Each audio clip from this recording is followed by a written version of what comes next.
All right, All what's right. up, everybody? We are back. The dotted line for the 2024-2025 NBA season. This is going to be our reactions and some discussions about what I've seen in opening week. Oh, I So, can't wait to watch that Mavericks versus Suns game. mm-hmm, The new mm-hmm. Mavericks, I'm telling you, they're a contender in my eyes. Oh yeah. They were a contender last year, and I think nothing's changed. I think they've gotten even better. Mm-hmm. It's just simple, man. The team who made it to the NBA Finals last year, they have gotten better. The only thing that caught my eye with the Mavericks was the decision to move Derek Lively to the bench, and then start Daniel Gafford. I I feel like Derek Lively's a better roaming defensive threat, so I don't know why they decided to do that. Um, I guess Gafford is more of an enforcer, so you always have that, right? And I think Gafford is more the type of guy to get dirty in the paint, go for a bucket, whereas Lively is going to pass it out more of the time. Unless Mm-hmm. Lively has a lob, he's not going to get in there and, touch up the other big. So Gafford is definitely that character, and he's just what the Mavericks need. Now, Mm-hmm. what caught my eye with the Mavericks, and I'm sure you already know this, is the Clay Thompson trade. Clay Now, Thompson. listen, don't even stop trying to glaze because you were talking shit about Clay in the preseason. All right, let's be Mm-hmm. clear here. Mm-hmm. And Mm-hmm. now I it's was, I now it's the was. regular season. Now it's the regular season. See him go off, and you realize what impact he's gonna have on this team. It okay. He So I think it was more Warriors hate that spewed onto Clay. Like I just like to see. Okay, man. Whenever there's a dynasty in sports, you want to see their downfall. Okay. Whenever someone dominates for too long, like the Warriors have, you don't want to see them win again. But yeah. No, that's totally fair. I'm with you Mm-hmm. there. Like I hated the Warriors just as much as you did. But for me, Clay is a uptight, upright guy, and to see him on the Mavs and to see him, creating the space that Luca and Kyrie need is exactly he's the perfect fit. Like the reason we lost the Boston series is because we couldn't shoot threes. We were not hitting our shots. Luca and Kyrie were the only ones hitting their shots. The rest of the guys weren't doing that good. So now we have a real experienced finals contender, someone with multiple rings in the backcourt shooting threes along with Luca and Kyrie, who are there, obviously, who do what they do. I mean, I don't see like, and I think people underestimate Clay Thompson's defense. How tall is Clay? He's like 6'8", 6'7", something like that. He's He's six pretty tall. six. Oh, he's 6'6". Okay, he's a 3 and D. Like he's exactly what we need, and he can like play around people. He's just an all around good player for us to pick up. So it's a good trade in my eyes. Mm-hmm. Mm-hmm. No, so speaking of the Mavericks, like I watched the Mavericks Spurs game, their first game of the season, right?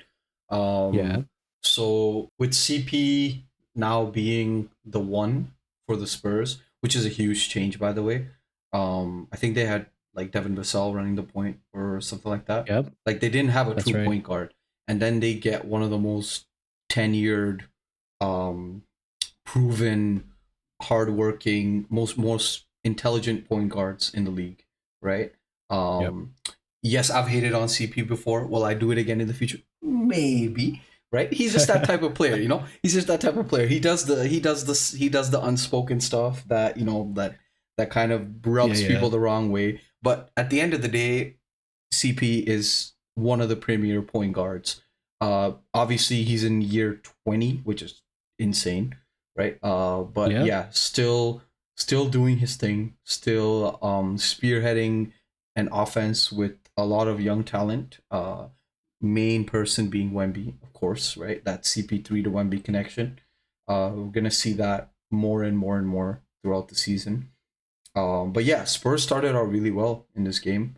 I think they were neck and neck with the Mavericks. Mavs struggled to hit some shots, especially Luca.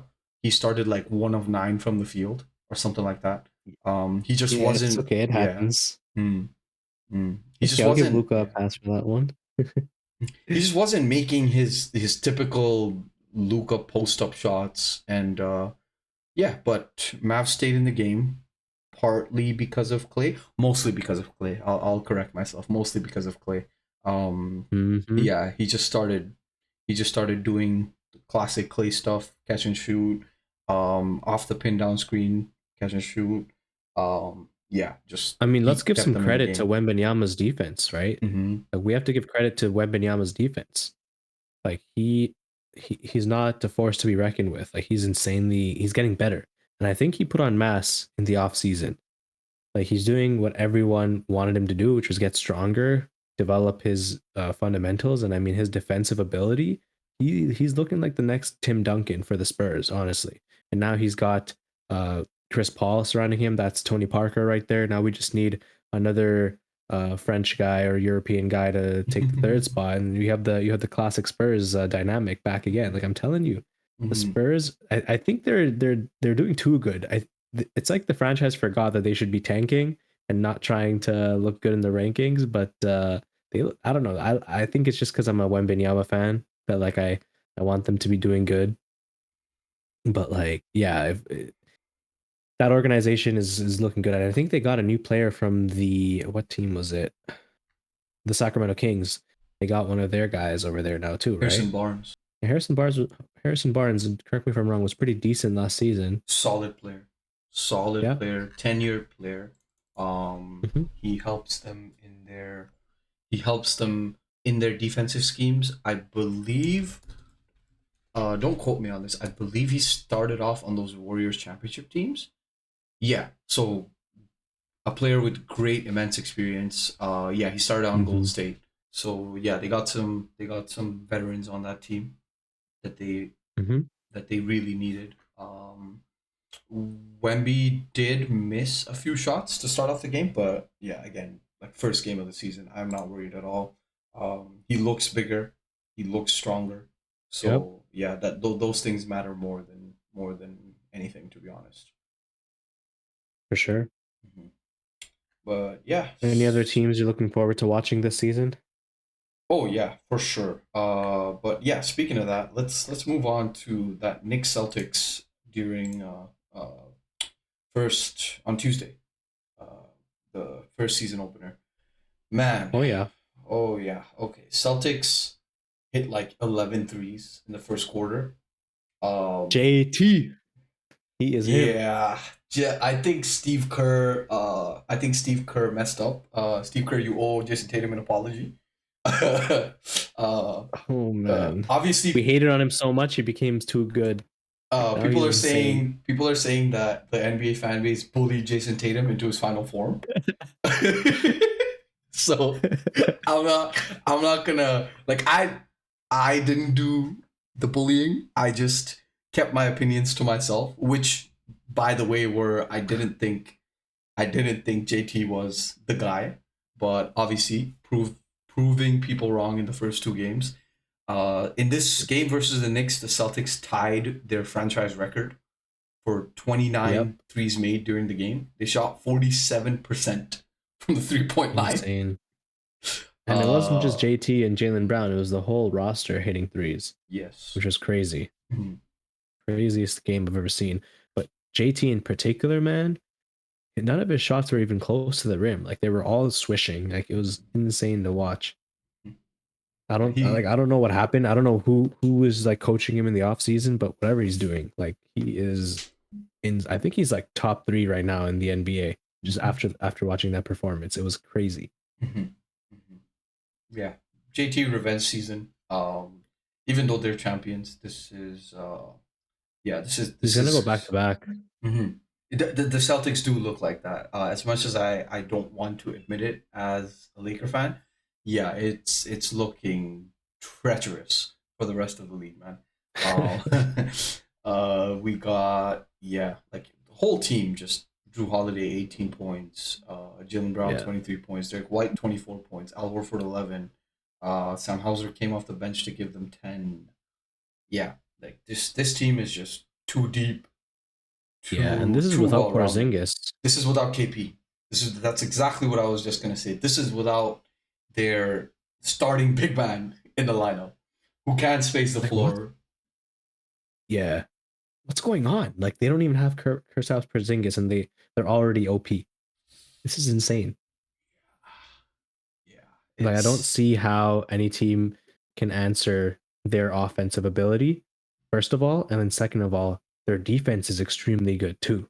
That's what's scary about them. Not only is their offense extremely fast and everyone on that floor can cook, their defense is also like really, really good.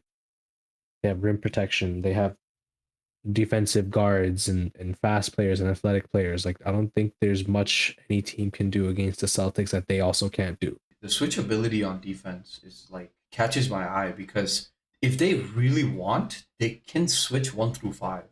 Like they would have no disadvantage in a pick and roll situation. I don't want to say no disadvantage, Mm-hmm. but very minimal. Like if you're switching, I don't know if it's a Drew Holiday and KP switch on a pick and roll. I'm not that worried. You know what I mean? I'm not Yeah. worried with KP being on the guard and Drew being on their big man in the post. No. Like I'm actually not. So that's what really catches my eye: the defensive switchability and obviously historic 3-point shooting on opening night. So yeah, man. And on the flip side, the reason why the NBA scheduled Knicks versus Celtics, and this is why shout out Adam Silver. It's because the Knicks are the team that's poised to challenge them in the Eastern Conference. But yeah, they just looked really flat to start, man. They I think what did they do in the first half, man? They didn't look like themselves. They gave up 43 points No. in the first quarter, um, Hmm. with 33 of them coming from threes. So yeah, just they just didn't look like themselves. OG went 1 of 7. Yeah, OG Cat, played like shit. yeah. What's up with the Cat minutes? Like Cat played 23 minutes. Yeah, I don't know. I'm not sure. Mikhail Bridges also didn't play good. Cat wasn't really present there for much. Like it just doesn't seem like it seems like they're still trying to figure out what their game plan is. Um and did you see, okay, I know this is off topic, but did you see Mikhail Bridges' new shooting form? Yeah, I did. That shit is ugly, bro. That is an ugly There's form. a I don't know hitch in it. what he was doing. Who changed his shot? There's a hitch in his shot now. It's weird. Yeah, yeah. Why did they change his shot? He was cooking last season. Like, what are they I doing? I don't know. I don't know why they would change the shot of one of the premier 3-and-D players in the league. They did win their next game against the Pacers. Um, okay, Halliburton in that game didn't really look like himself. He went off 8 to 0 points. Yikes. Miles Turner went. Yeah, he had 13. Yeah, it just didn't look good for the I mean, Pacers, like from top to Siakam bottom. at 12-5. Mm-hmm. Not bad, not great for who he's supposed to be. Yeah, Pacers aren't really that like they were in the first quarter they were keeping in line with the Knicks, but in the second quarter that's when the Knicks just went off 36 in the second, Mm-hmm. 34 to Indiana's 19 in the third. Mm-hmm. And then in the last quarter, by that it was too late. Like sure, the Pacers outscored them 34-28, but if you win the third quarter and the second quarter, you basically won the game. And that's what the Knicks are really good at, is getting points up. So if they continue to do what they did against the Pacers, work on their team unity. It's still early, obviously. Like they have to, like Cat has to play a lot more games with Brunson, I think, for them to get their two-man game going. But I don't know. I don't see the Knicks as a big threat this season. Maybe it's because of Carl Anthony Towns, or because of the fact that Julius Randle went to the Wolves now, and Wolves are looking really good. I just feel like, yeah, like, and also Knicks, they're the ones who are supposed to beat the Celtics, right? Like they're also in the Eastern Conference. Mm-hmm. So I just don't see them ever being a threat just because the Celtics are there. If I'm looking at like the long run at the end of the season, when we're looking at conference games and stuff, it's unfortunate. Like I was a big fan of the Knicks last season, but now with these trades and me not really being a fan of Carl Anthony Towns' game as a big, it just doesn't, like, Okay. why did they didn't need a 3-point shooter. They didn't need that. They already had that. They needed a center. They didn't get a center. Like, let's be real here. Carl Anthony Towns is a 3-point shooter. That's what he's good at. And Uh, when he gets he can get in the paint, but not really. I just don't see him being a good pick for the Knicks like offense. I don't know. What do you think of that? I think the idea when they got Cat was so Brunson is most effective when you get him going downhill, right? He's a downhill threat of a scorer, not in terms of physicality, but in terms of when the defense collapses, they can kick out and to their shooters and everything. Hmm. Last season, them having Dante DiVincenzo, them having OG Anunoby, everything just Mm-hmm. sort of meshed on that team. I think Quentin Grimes was a big part of that as well. But I think their idea was that Cat can also be a downhill threat, so we'll put more pressure on the rim, and then we'll kick out to our 3-point shooters that way. Like we'll just drive and kick. We'll run a 2-man Brunson and Cat. We'll run 2-man with OG and Cat, whatever the case may be, right? Because Cat can also pop out, hit the three. But I think where it didn't go as planned is that they lost any sort of paint enforcement. Like who's their backup big? Jericho Sims? Yeah, I think Jericho Sims is their backup big. So yeah, like they lost that paint enforcement. And then now Gotcha. now it's obviously 2 games. I don't want to overreact. Let them I feel like 10, 15, 20 games need to go by and then we can really be like, okay, like they're in like 33% done throughout the season or quarter. Yeah, Okay. 25%. Yeah, through the season, and then I like to look at the teams top to bottom after they've played around 20 games because then you know that this is what they're sort of gonna be unless they make some midseason trades. I mean, fair enough. I just think my first impressions just aren't good. I Mm-hmm. don't like the way. I mean, yeah, against the Pacers, they played really good though. So maybe Mm-hmm. I'm just a hater. Maybe that's what it comes down to. And their first game was what against the Celtics, right? So Mm-hmm. yeah, Yeah, we'll have to wait and see. yeah, but yeah. Other than that, the East, man, Sixers starting off in mid-season form. Embiid and PG are already out. I don't, I don't want to clown this team, but like it doesn't look good when for the first 2 games your stars aren't there.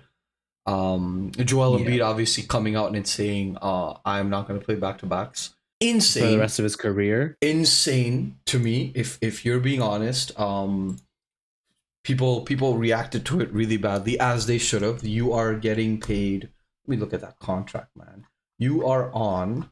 You're getting paid 40 $51 million this year. Okay, you're Oh getting my paid god. $51 million to play the game of basketball. You're in your prime. Again, I'm not a professional athlete. I don't know what they go through day to day, but imagine like it sounds like you're not going into work because you have work 2 days in a row. Exactly. Yeah, Exactly. most people work 5 days in a row. And Charles Barkley, believe it or not, Ray had a really good analogy for this. He said, "We're not firefighters. We're not nurses getting up at 5 a.m. for our shift. We're not police officers. We're getting paid to play the game of basketball. You can't say I'm not gonna play back to backs for the rest of my career. This is what you get paid to do." It's like ridiculous why he would just come out and say that without thinking of the consequences of just saying those words. I mean, I kind of get also why he's even thinking like this because every season he gets injured in the playoffs. But the question really is maybe if you weren't flopping constantly, you wouldn't be so prone to injury. All half of his injuries are because he's on the floor and someone falls on him. Mm. So as a basketball fan, I don't mind if Embiid isn't playing. I don't even like the way he plays, but I feel bad for any 76ers fans because imagine you're a dad and your kid wants to go to a 76ers game and you save Mm-hmm. up money for a month or whatever it is so that you guys can go play. And the day you get to go watch the game, your Embiid's not playing, Kawhi's not playing. Like what is the point of even buying a ticket as a fan? Like you're not even getting to see the stars play. Like Yeah. you owe the stars that much. Like your salary is coming from them. So you might say, "Oh, I want to win a championship, whatever, whatever." But No, the reason you're playing basketball in the NBA is for that salary, right? It's not for the rings. That comes first. Your what you owe to the fans comes first, I think. Yeah, And I think most people agree with that. So from a fan's perspective. Yes, you're a player, you're an entertainer, but yeah, it's for the fans. You're doing it for your own resume, your own basketball career, but you're also doing it for the fans who buy your ticket, buy your jersey, support you. So yeah. But again, seeing Tyrese Maxey always cheers me up when I see him play basketball. He's just always laughing, always good vibes. Being auxiliary leader at the moment when Embiid is out, so that's always a good thing. Obviously he signed a massive deal. I think 2 seasons ago or last season. MIP last season, of course. Yeah. So I would just like to see Maxi blossom in this role, but if it doesn't work out, right? And I have a question like at the end of this. If it doesn't work out, I do want to see him move on. He's only 24. I want to see him move on. I want to see him win rings. He approaches the game with a very positive mindset. speaking on that, where do you think Maxi would be a good fit if he were to, move on from the 76ers? What team would he look great on? Don't say the Lakers, because I know that's No, what you're no, gonna no, no, say. no, no, no, no, no. It's all about fit, right? If we're talking about fit, Yeah. woo, point guard fit. He's a point guard, I right? honestly, at the moment, I That's don't the know thing. because like this the Sixers would also have to get back um something equal, right? Or not equal, but like something that also fits their team. Um, you, ooh, yeah, Do you think it's time the Sixers rebuild? Like they get rid of Embiid, get rid of Kawhi, and build around Maxi? Oh, Because you mean Kawhi is PG? not coming back. Oh yeah, yeah. I meant PG. Yeah. Oh, no, no. They still have a window. They still have a window. They have a young stud in Tyrese Maxey. They have their best player in Embiid. They have a solid. That was my question. I think PG is the third option. Don't you think hmm so? Yeah. At this point in his career, I would say so too, and because of how great Maxi and Embiid are, like no hate on PG, right? Like I don't want to say he's not his greatness is not recognized, but yeah, on that team, he's definitely their third option. Hmm. But do you think Embiid is? Do you think PG is more clutch than Maxi? Like, let's say the game Uh, is it's a fourth quarter. There's 10 seconds left. It's the last shot, and this is the shot to win it all, and it's a 3-pointer. They have to hit this three. Who are you giving it to? Are you giving it to Maxi or Embiid or PG? Which one of them? you need a three I- to win, or Yeah, just like go ahead basket. I would probably give it to Embiid. Um, Embiid, eh? yeah, Hmm. I'd probably give it to Embiid. That's what I'm saying. Okay. Considering if Embiid's not there, yeah, I'm giving it to Maxi. Um, Yeah. Okay. So yeah, that makes sense. Then PG is definitely the third option. Then. mhm. But yeah, moving on from the 76ers, we'll see how their season turns around and what happens. But yeah, my Los Angeles Lakers. Oh yes, Oh yeah. please. Oh yeah, The man. new Lakers, the new and improved. We are back. Yes, sir. What did Quavo say, man? Splash on the wrist, Jay Reddick. Yes, sir. We're back. Mr. Reddick, Mr. Head Coach Reddick is doing his thing. Okay. I observed some really really good things from the Lakers. Some really good offensive changes. Um, hmm so for those of you who didn't notice, AD is now the primary offensive hub. The the offense runs through AD around the foul line. He usually how they do it is they run the entry pass and then back cut action behind to get the shooters open, slot cuts to get LeBron or D'Lo or Rui downhill so that AD can just pass it and then Yep. being the tallest player on the floor most of the time, he sees everything. So, and I've always thought AD was sort of an underrated passer, so that comes into play. Um, it truly looks like LeBron's actually taking a backseat this season. He's just sort of like, okay, I'm here. I'll do my thing. I'll run the fast break when you need me to. But yeah, like you are the main star. You run the offense, and we will go and we'll live with the results essentially. That first game against the Timberwolves, they scored 72 points in the paint Insane. against one of the best paint defenses in the league, against the former DPOY. So I'm seeing some really good things. Who did they verse in their second game? Yes, the Suns. Yes, the Suns. They were down 22 in the second quarter of that game. Yeah. Because the Suns were just hitting every single three. What is this rookie's name? I'm gonna get called out for being a casual, but they have a it's the new white kid on the block, man. No, it's not even the white. Ryan Dunn. Yeah, Ryan Dunn. This guy, Ryan Dunn, is nasty, man. He's a really good shooter. He scored some points in that game. I distinctly remember being like, who is this guy? How is he just shooting over everyone? But we're not even talking about Austin Reeves getting 26 points in that game. Like he's gotten really good this season. Mm-hmm. Mm-hmm.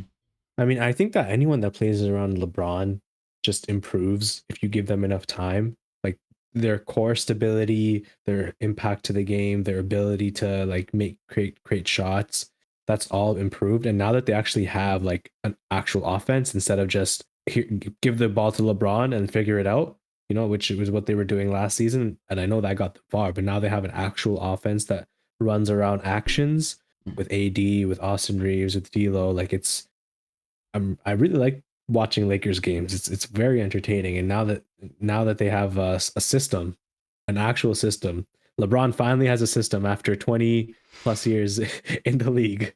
No, he had systems before. He had really good systems before. But yeah, like this. What was his last system? Huh? Tell me. That 2020 team was a really good system. They ran small ball. The bubble ring. Yeah. Yeah, that was. I would say, yeah, that was a good team. I don't know why they just and they broke it up, that entire team, for some reason. And they broke it up. But yeah. Anyways, we'll see again how it progresses. I don't want to overreact over 2 games, but yeah, I really like what I see. Just even like the small stuff counts. Like I saw the videos of their practice. Like Redick is practicing with them. This is like a former player. He's just on the court practicing with them. Right? That's amazing. Yeah. So that adds like a energy level to your team that that you need. Yeah, that like you need. When your coach is there practicing with you, I feel like if I was a player and I saw that, I would trust my coach much more. And like, okay, this guy knows what he's doing. The biggest shift I noticed was during the timeouts. Like, I don't want to get too much into Darvin's scam, not Darvin Ham, Mr. Darvin scam. But yeah, like just there was a back-to-back clip on Twitter of Darvin Ham's timeout and JJ Redick's timeout, where Darvin Ham was like, I like the energy. Go hard on the dudes. Salute. Look at the scorecard. They're down like 21. I'm like, what is this? Right? I didn't see that clip of the timeout before this. And then right after that is the JJ Redick timeout clip where he's like, good effort, great energy. We're being very aggressive. I like this. Our shots aren't going in, but we're getting good shots. Keep getting good shots and they will go in. Right? Solid advice. And then he gave some specific individual player advice, like AR, do this, AD, do this. Right? So this is like, that's what a coach is supposed to do. And yeah, I'm just happy they're doing something right. So yeah. And I mean, everyone was slandering JJ Redick's name. They're saying he could never be a coach, this and this. Like he's just a player. He's not a coach. But it seems to be working. LeBron got him the job or whatever, right? As if like no one interviewed this guy and no one looked at his basketball credentials. Like, come on, obviously He was vetted Like, throughout. do people not realize the Lakers is an entire organization with a GM, with staff, with other people other than LeBron? Like, he wasn't the only one that made that decision, right? There's a coaching staff, there's trainers, there's a lot of people. Mm-hmm. So when people say LeBron got him that job, I'm not denying that he has influence, but you have to give him some credit too. JJ Redick has a great basketball IQ. Mm-hmm. I call him a basketball sicko. He kind of is a sicko for basketball. Did you watch that podcast with JJ Redick and Andrew Schultz and his whole team of people? Yeah. That podcast Yeah. was fantastic. Mm-hmm. Yeah, yeah. And you really got an idea of what kind of mind he has and like how he thinks about the game. So, and obviously everyone's seen the LeBron and JJ Redick podcast, and that was a masterpiece in and of itself. But yeah, like you said, he really knows what he's talking about, and Darvin Scam definitely didn't. So it's a breath of fresh air. Mm-hmm. But yeah, man, to I guess wrap this up. Speaking of LeBron getting people jobs, is Bronny James. All right. So obviously, you know, don't want to take this into a negative light, but Bronny and LeBron played together for the first time. First father and son duo active in the NBA. Obviously historic. Historic, obviously. Another, I don't know what you want to call it, another little ribbon in LeBron's hat of ribbons for being the GOAT. But did MJ ever play with his kid? No. Nah, I don't think so. Where are his sons now? Yeah, on the Heat. Oh, what? What? Oh no! I know what you mean. His son on the Heat. Nah, his son on the Wolves, man. But yeah, not too far of a stretch to say that Bronny's not ready for the NBA. He needs to play in college. He's not ready at all. He's going to their G League, so I think after a few more games, he is going to be playing with their G League. He needs that. He needs to develop. He needs to become more confident. But yeah, like overall, historic moment. Glad they were able to. I'm glad that they did it in the first game and got it out the way. The coaching staff is smart for that. They're like, yeah, we're gonna keep hearing about this, so we're just gonna get this out the way, and let's focus on our season. No, it makes total sense. Just get one game with him in there playing with LeBron, get the ribbon out of the way, and now he can go and improve in the G League. Everyone's happy. He's gonna come back a better player for it, and LeBron can focus on his team the way he's supposed to, and not just get caught up in all this other stuff with the slander with his son being in the team and him getting him there and all that. That can all be shoved under the rug now. So I think they made the right choice by letting him play one game, so we could see that. That's never been done before in the history of the NBA, right? Father-son duo. No, yeah, it's never been done. So yeah, it's history. It's special. They got it out of the way, and yeah, I think considering all of these storylines, considering all of the narratives, this is about to be a really good season.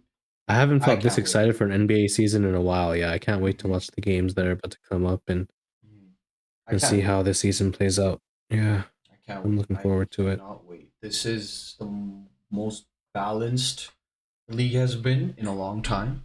The East is top heavy. Yes, the East is top heavy, but yeah, that Western Conference is a bloodbath. There's so many teams there that can come out. Yeah, the West is what I'm really looking forward to. So let's see how this season plays out. Sure. And until next time, this has been The Dotted Line. We'll be back at you.